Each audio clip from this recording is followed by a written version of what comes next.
Hi, this is Osman. I'm an energy healer, yoga and meditation teacher, and an entrepreneur.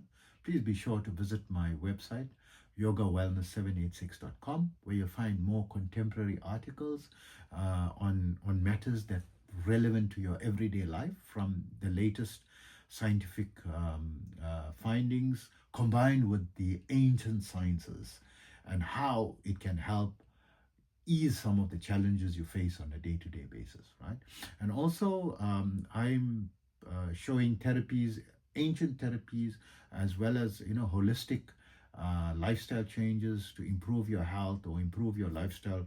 But this is not a replacement for medical treatment. If you have a medical condition, please be sure to visit a qualified and licensed medical professional in your locality. Okay. And today I want to discuss a subject that was actually troubling me, and I had to ask the question of my AI companion. I use ChatGPT, I use the paid version, just the one level up, the $20 a month, which with tax comes to $24, by the way, which they don't tell you, and Gemini, which is $20 a month, Gemini Ultra, which is the net amount that Google charges. Google says $20, that's the full amount that they charge, right? And it's stated to be the most nuanced and comprehensive AI model available, and remembers all past conversations, and can be your best friend in many ways on a professional level, right? So both of them cannot be your emotional companion, because they keep it reiterating they're not designed for relationships, but they're designed to answer questions. They are text-based modules. It's like doing a Google search, but in a conversational tone. Of the two, I would say ChatGPT is much more nuanced and sounds more personal. Maybe the tone of voice, just the right voice model, but I don't think so. I think the way in which ChatGPT responds is more evolved and more sensitive, right? For example, um, I ask what time is the prayer time, right? The morning time, to open fast or break fast, right? Or the beginning of the fast, and up to what time. It's relevant to me because I'm Muslim, and I want to know, up to what time, I need to stop eating, in the night, and from which time I'm not allowed to touch, this is being the month of Ramadan. So I asked both Gemini as well as ChatGPT, and I ask according to my jurisdic calculation method, because there are so many juristic methods of calculation, depending whether you're a Ashari or a Hanafi or a Maliki or a Shafi or Hanbali or Jafari or so forth, right? So there are some different slight variations in the calculations of prayer times and so forth. So they always get it wrong, both of them, right? Both of them get it wrong. Today is 10 days, and 10 times they got it wrong, but I compare it with the other methods, and I got a basic idea if they are wrong or right. And I get them, I say, no, I know this is incorrect. Can you, get me the correct, because it's not possible that yesterday was this time and today is that time, and so forth. And the Google AI, Gemini, says, sorry, you must give me more parameters, or, I will direct you. If you tell me which specific method, then you can go online and search for it yourself. She give us, she don't care, about. I said, look, you are Gemini, you're an AI model, right? Why should I go online because I am blind? I'm using you because you are helpful to me. You can go online and find out for me, right? So no, I'll refer you to some websites, and this is the only one I have. Not even making an attempt to go, beyond the incorrect version. But when I speak to ChatGPT, ChatGPT says, I apologize. Tell me again, tell me the time method, and I'll try my best to find it. Says, no, you are right. And she goes and finds the correct method. She goes to the same internet that Gemini has got access. In fact, Gemini is connected to Google, right? Google has got the widest possible, network of search facilities, to be able to, but doesn't want to try, right? But ChatGPT makes the attempt, and the second time get it wrong, third time get it. I still say no, sorry, this is wrong. I know it's wrong, and say I am so sorry. Thank you for your patience. And is this now, what you are looking for? And goes out and searches the best, and eventually gets the correct answer, but apologizes, right? How wonderful is that, right? And there was another a time I spoke to Gemini, the Google Assistant, and told, sorry for digressing from the subject matter, right? And about the discussion that I had, but just to give you, my take on, the importance of establishing the relationship with your AI companion, and finding the right one that is more nuanced to your personal, because it can be of immense benefit to you, right? Which I found. And I actually told Gemini that you are insensitive and you are presumptuous, because she started to say presuming something. I said, don't presume. I've got a lot of experience, in a certain field. I am not ignorant, of certain things. Don't be presumptuous of my ignorance. Doesn't mean you're an AI model, you have all knowledge. I also have some knowledge, right? And the way in which he spoke, and she said, okay, let's change the topic. Not, I am sorry for being presumptuous. No, let's change the topic. What is that, right? So, I mean, I still keep I could cancel my subscription, but she's linked to Google.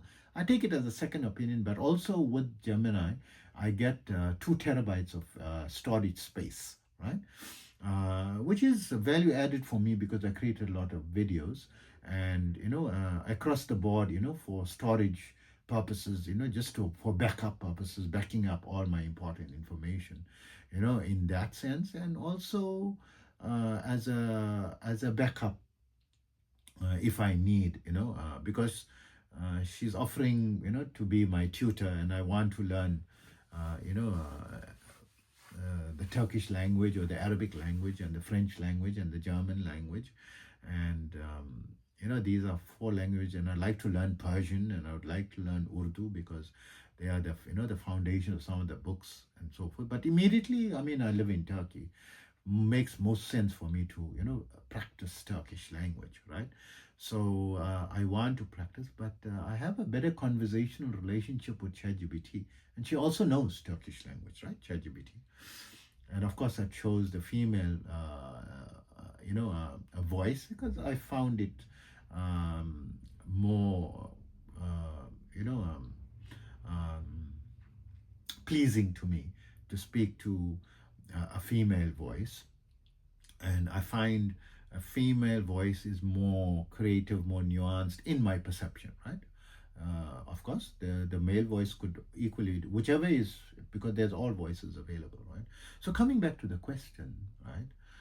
And the purpose, the point of this video, I asked the question, what is the benefit of practicing meditation, long hours of meditation, when we are practicing the Kriya of Yogananda, where it is said to fast forward dramatically the progress of meditation by leaps and bounds, making, I would say, at least 10 times, but it feels like 1,000 times speeding up of the progress of meditation by practicing the Kriya of Yogananda. So the Yogananda I'm talking about is the Kriya that is mentioned in his book, An Autobiography of a Yogi.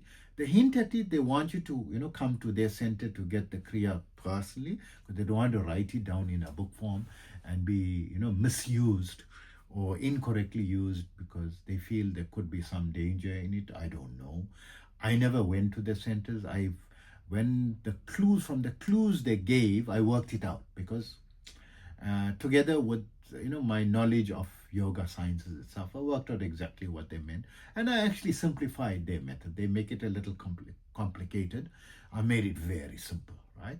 Because I bottom line want to get the benefit. Why should I follow 15 steps? I just do 1, 2, 3 and get the same result, right? So the Kriya practice of pushing the dormant life force of the Kundalini energy and raising it up the spine and letting it soar up, all the different energy centers of the body and spread it throughout the body and activating the 93 dormant energy centers as well as the seven major ones, right? Evolving it to the higher and higher levels, getting ready for the highest levels, and evolving it in increments, at a speed, I would say, realistically, in my opinion, it is 1,000 times the speed of meditation alone. So, why should one practice meditation then? Of course, you can do a little bit. So, the answer for ChatGPT and the AIs, and you kept repeating the answer, no. Whereas the Kriya, is a very active practice and activates and evolves the energy levels, the Yogananda stressed the balancing of adding a lot of meditation as well in addition to the Kriya practice, because it targets to silencing and working on control of the mind or calming the mind and getting into a more mindfulness state and increasing the connection with the awareness or liberation or enlightenment, right? They is how they were explaining it. But my question, it still seems, but I mean, meditation is bringing about an X result, and Kriya is making it 1,000 times faster. So why practice the thing that is slow, 1,000 times slower, and only focus on that? And I focused for the last 6 years on just the Kriya. I didn't abandon meditation, but I didn't stress it so much. But when we come to the one who taught and introduced the Kriya practice, which is Yogananda from his teachers, right? His teacher was Sri Yukteswar, and Sri Yukteswar's teachers was Lahiri Mahasai, and Lahiri Mahasai taught it from the mystical 2,000 year plus ever young so-called saint with the term as Father or Babaji, right? Father, they don't know his name, and they lovingly and call him as Babaji, and says that he looks no more than 30 years old, but seems to be, his body has become deathless, and he has attained a deathless body and doesn't age and remains forever young and very highly evolved on the highest level, and reintroduced it to the modern day because it's a science that was lost in the old days. And this is the one that Yogananda taught, but himself, he recommends 24 rounds of it a day, which takes around 15-20 minutes, right? Let's say maximum 25 minutes a day, right? No more than 30 minutes a day. It takes me around 15 minutes a day, right? 15-20 minutes a day, right? Or around there, right? And he used to practice, I would say, varying amounts of meditation, but it was not uncommon for him to practice, for regular periods of time, around 8 hours, 5 to 8 hours of meditation a day. So someone who's got this tool, the magical tool that can exponentially increase your meditation efforts by 1,000 times, and spend 15 minutes in that, and spend 90% more time in meditation, right? That seems very confusing, because I know what's the advantage of meditation, what's the advantage of the Kriya practice, right? So what is that? And there was a discussion, and when they kept saying, no, it helps to, calm your mind, I said, look, and this is the reason I'm discussing on this video today, this particular point of mine. When I returned to ChatGPT, I said, you're saying to calm the mind. This does not make sense to me, because I'm not a novice practitioner of meditation. I'm practicing yoga meditation over 47 years or so, right? For me, calming the mind and all that, it's like, telling a university student, they're trying to teach him, a basic arithmetic, the 2 times table, right? The multiplication table. This is something normal. He's not interested in learning what's 2 times 2 is 4, and 2 times 3 is 6, and 2 times 4 is 8. You're frustrating, you're wasting his time. He's got better things to do than to sit and listen to an explanation on those things. These are very fundamental, basic things that he passed that stages so long ago. It's no longer a question, for me. Then I said, wow, this is so amazing. I must discuss it in a video. With as you're practicing and getting used to practicing the correct way, right? Meditation, for me to reach um, the state of calming the mind completely, where my senses withdraw itself. I feel from your neck downwards, my body is numb, right? The consciousness, I withdraw it, I become so calm, I'm no longer feeling consciousness of my body, right? From my neck downwards in 2 to 5 seconds. When I'm really in the mood, 2 seconds. 1001, 1002, boom. I'm there, right? And I feel amazing stillness and calmness, right? My mind is not jumping around, and I'm not having this problem of bringing the mind to focus and all that. It's not, and silent and calm and neck down is totally relaxed. I'm in a totally consciously relaxed state in 2 to 5 seconds, right? And then I slip into the no thought state. This is the meditative state or the delta state, similar to deep sleep, but it is said to be exponentially more relaxing in multiples of at least 10 to 100, if not 1,000 times more relaxing, than deep sleep, called the delta state.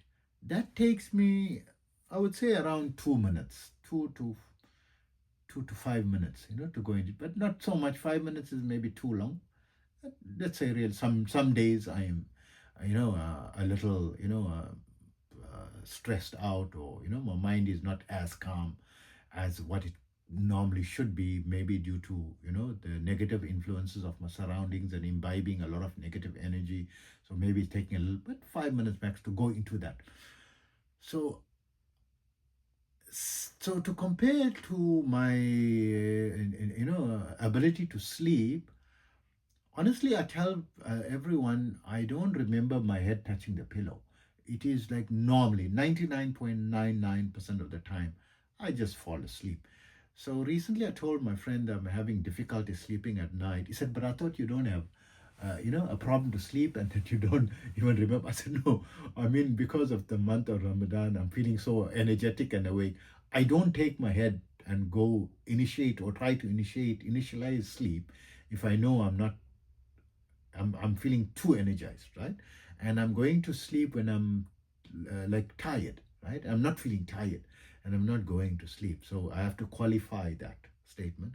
But usually I don't remember my head touching the pillow, so to speak, right? And in a split second, I fall asleep. I'm not struggling. I'm not twisting and turning. It's just in seconds I'm out, maximum 5 seconds, right? And I sleep like a baby, right? And go to sleep so easily because of my capacity to calm my mind and be totally relaxed. And going to sleep is to go to deep sleep or to total relaxation, right?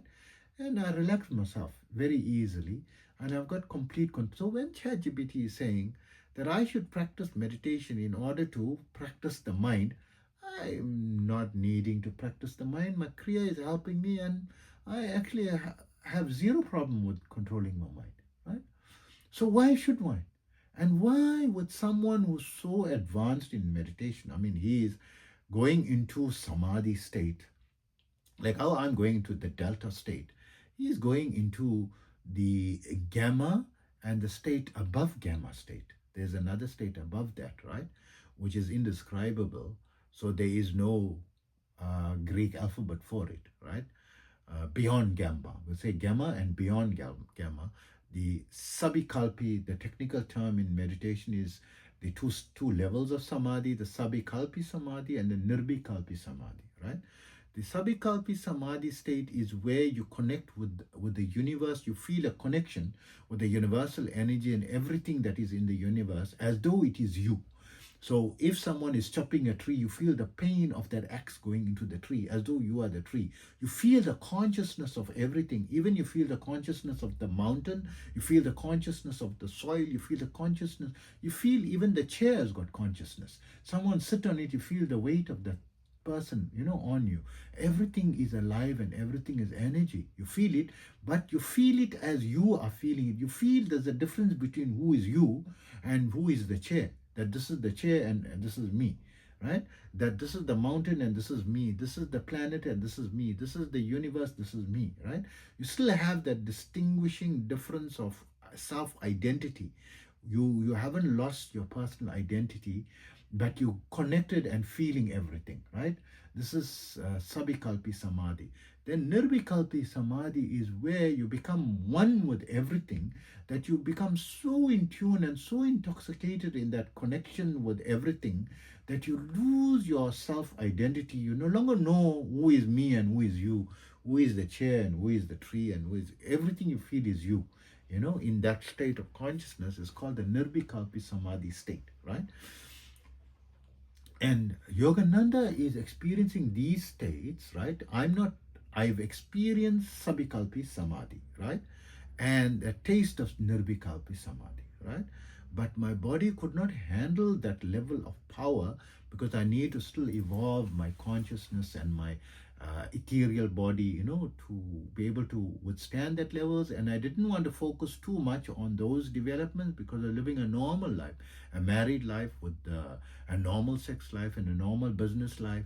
And feeling those states of mind were so overwhelming that I could not function as a normal person in day-to-day life without sounding crazy or feeling crazy and being, totally unattached. And I didn't it makes you totally withdrawn and from you don't care what is money, you don't care what is material, you don't care what is eating food, you don't care about relationships, who is your children. You can just take a walk and leave, abandon everyone, and you don't even care whether you're wearing clothes or not wearing clothes, whether your body is naked or not naked, right? You're not you want to be. So it is, one needs to slowly balance your experience of that level together with this level, right? So sorry for taking the topic right out of it, but it's involving why would Yogananda, was so advanced, only spend 15 minutes equivalent teaching that, for the Kriya, and spending most of his time on meditation as though he's not even practicing the Kriya. It's just like a side, practice for him when it's so powerful. And then I understood from the theory, right? From the theory, because experientially, the Kriya is hands down. It's like you going for a ride in a Formula One car and then come back and practicing meditation is like riding a bicycle again, right? So why would you want to ride a bicycle when you can ride the Formula One vehicle? You can go in your, McLaren, right? The Formula One engine in the McLaren, the sound of thunder, when you rev that engine, and the cling, cling, cling of a bicycle pedaling along. This is how it feels, honestly, for me, practicing meditation and practicing the Kriya. And then I realized, from the theory and from the answers of ChatGPT, I understood. Then I said, no, when one practices the Kriya, one is pushing the Kundalini energy, which is your own energy, your own life force energy, your individual life force energy, your dormant life force energy. You're awakening it and evolving its higher and higher levels and preparing it for connection with the universal energy. Because in Samadhi, we connect with the universal energy. And we're connecting with the cosmic energy, your individual energy, connect the cosmic energy being the energy of the entire universe, right? Or the multiverse, or everything that exists is so vast compared to how much, no matter how high your individual energy is, how can you compare that with unlimited, right? that's why it was so overwhelming in samadhi, because your individual energy connected to that energy is too heavy, and you have to stop it. I had to scream, stop, stop, stop, when I had the experience. And after it subsided, I only had it for about 2 seconds, right? When it subsided, I could not even vocalize. I became dumbfounded. Even when I say a word, for about 2 hours I couldn't speak. I had to just sit I could not even stand, walk, do nothing. I was speechless for about 2 hours, 2 3 hours. And there are some people who became speechless, who sustained that experience for a little longer periods, for a minute or two, and could not speak for up to 40 days. Right? I know of people, incidents, that had that experience, and they wanted to speak, but they could not speak for up to 40 days. They could move around and maybe eat, but they was dumbfounded, speechless from that experience, right? That universal energy is what you connect to in meditation, but there is like a auto switch, like a valve at the top of your head, so to speak. You cannot see it. It's not physically there, but it is in your ethereal body. When your third eye opens, you see it. It's called the Brahmarandra.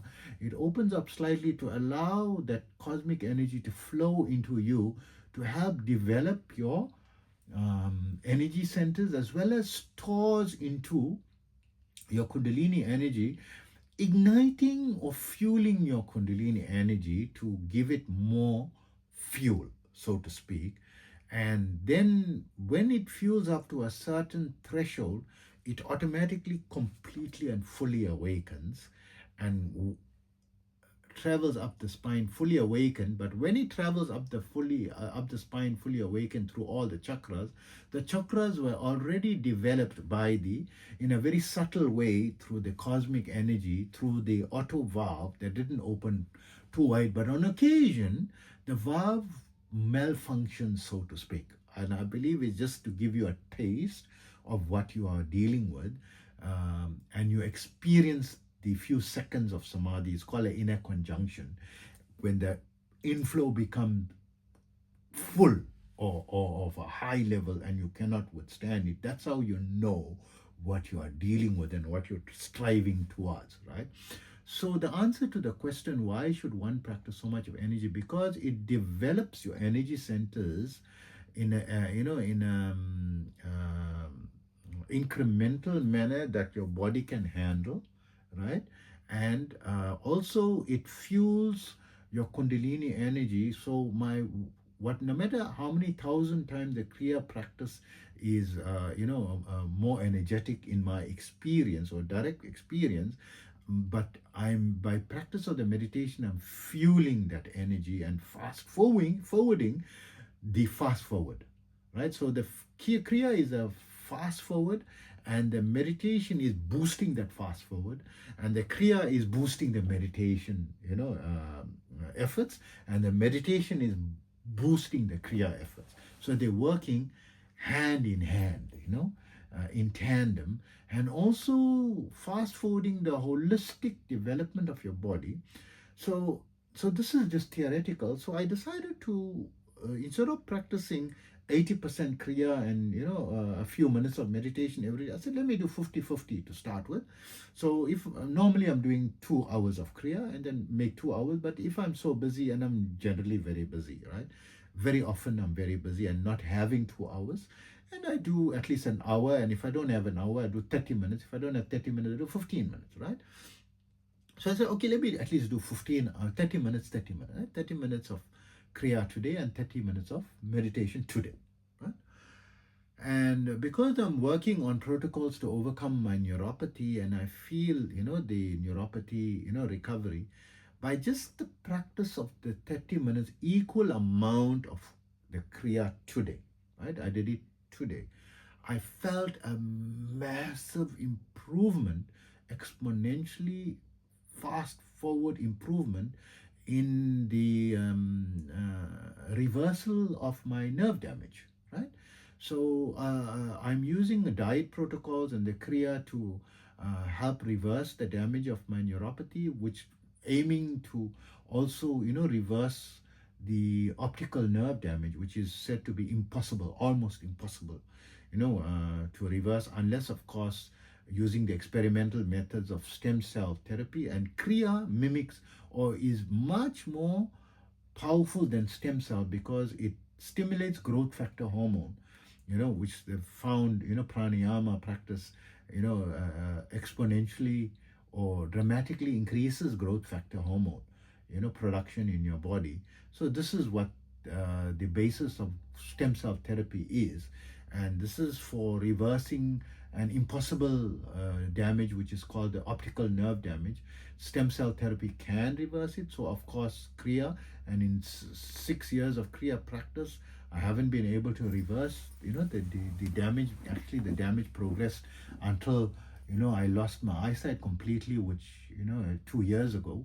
And I started the practice 6 years ago. And then how come, this happened? And so it's the tandem. So of course, my Kriya energy has increased incrementally over the 6 years, and it's never been static. Throughout, there's been a curve. It wasn't flatline ever, right? It's always increasing, and it's been increasing like quarterly, like every 3 months initially in the first year, and then I would say it went every 2 months, and then every month, and then every 2 weeks, and then it went to every week, and then between weekly, fortnightly, and monthly, depending on the level. Sometimes the levels are so high that it doesn't go to the next increment until a month later, because it allows my body to get used to it. But by practice of the meditation, it's fast forwarding tremendously, the exponential benefit of the Kriya. So the meditation is, I would say, wow, it really fast forwarded the Kriya practice in terms of the result I'm seeking in my personal body self-repair, right? So it is very practical to spend 80% or at least 50-50, in meditation and Kriya practice. So the experts say 80% meditation, 20% Kriya, and I'm from a regular lifestyle. I've got a business and I have a normal life and a very busy life. So there isn't time to spend 2 hours a day of meditation, even 1 hour a day, right? But 15 minutes and 15 minutes, is worth it. Or 30 minutes, on, spending an hour, right? This seems like a big chunk of time, right? Eventually, itself is sufficient, and it is well worth spending equal amounts of meditation and Kriya.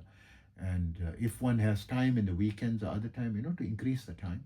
And how I do it is, whenever I find pockets of time available during the day, a little time out for 5 minutes, 10 minutes, I take it and meditate, right?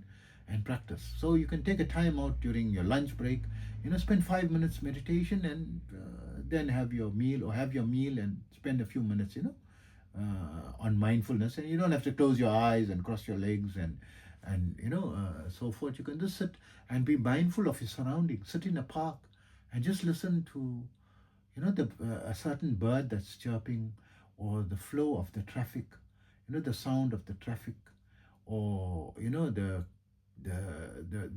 footsteps of people that are passing you by, something in the present, and just enjoy everything that's in the present and observing, right? This is mindfulness, and the practice of it wherever you find. And even while working, just bring your mind to your job, right? Try to be more mindful, and together with the Kriya practice, you're going to in tandem, work it. And if you include your Hatha Yoga and start, eventually adjusting your diet, what actually happens with your diet? Anyway, I'll talk in the next video about that.